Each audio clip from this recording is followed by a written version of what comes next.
In 216 BCE, on the dusty plains of Cannae, the mighty Roman Republic faced its greatest military disaster. Over 80,000 soldiers marched under the Roman eagle, and, well, nearly all of them died.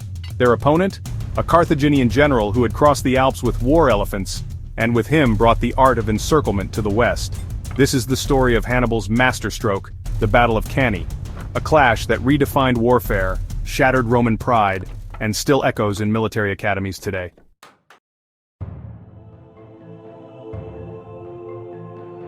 The Second Punic War had already begun. Rome and Carthage were bitter enemies, locked in a deadly rivalry for control of the western Mediterranean. And then came Hannibal Barca.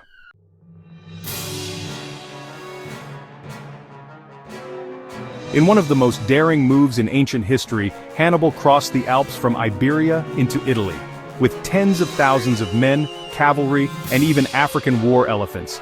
He didn't just march into Italy, he invaded its heart.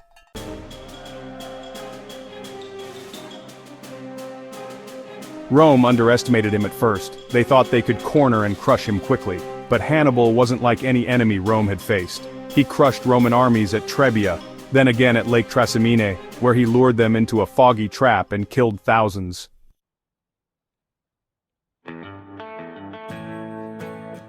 Still, the Roman Senate refused to back down.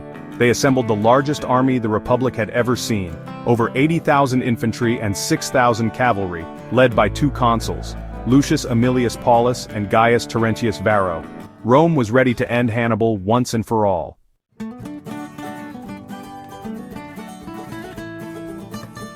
Hannibal chose the battlefield near Cannae in southern Italy, wide flat plains, perfect for cavalry, and perfect for a trap.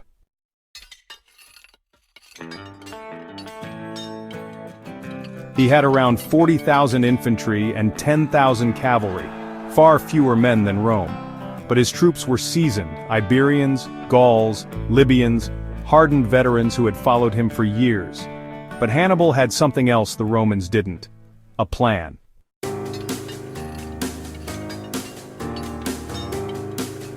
The Romans planned a frontal assault. Their infantry formed a deep block, trying to punch through the Carthaginian center.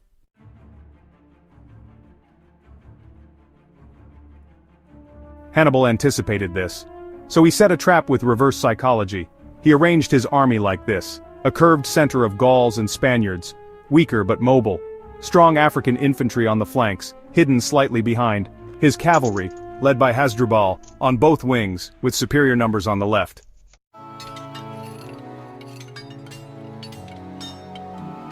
As the Roman infantry advanced, Hannibal's center gave ground, deliberately.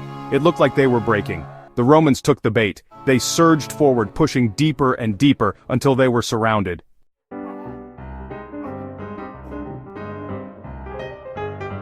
This is where Hannibal's genius revealed itself.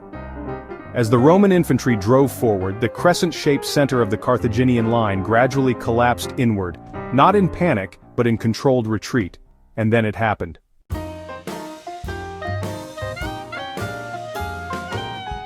The African infantry on the flanks turned inward, striking the exposed sides of the Roman bloc. Hasdrubal's cavalry had already defeated the Roman horsemen and now charged into the rear.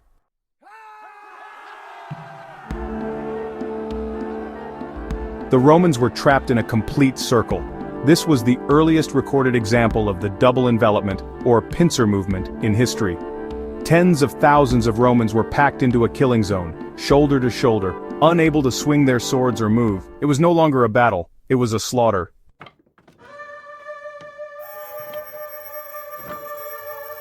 The Carthaginians cut them down methodically.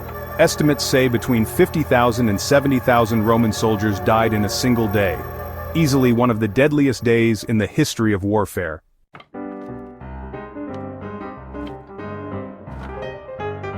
Both Roman consuls were present. Paulus was killed.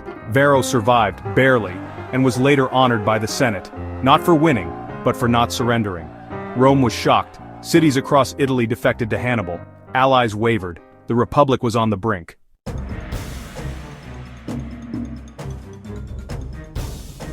But Rome did not fall.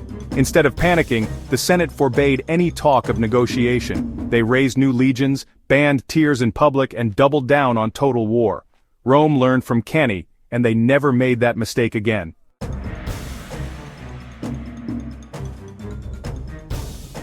Cannae became more than a battle.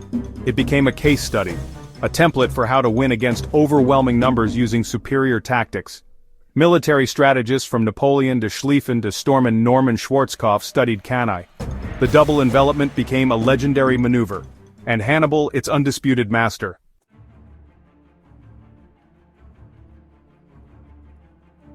And Rome? Rome evolved. They stopped chasing glory. They wore down Hannibal with attrition and politics. Eventually they defeated him at Zama in 202 BCE, but only after learning humility. Cannae taught the Romans something crucial. Victory isn't always about strength, it's about strategy.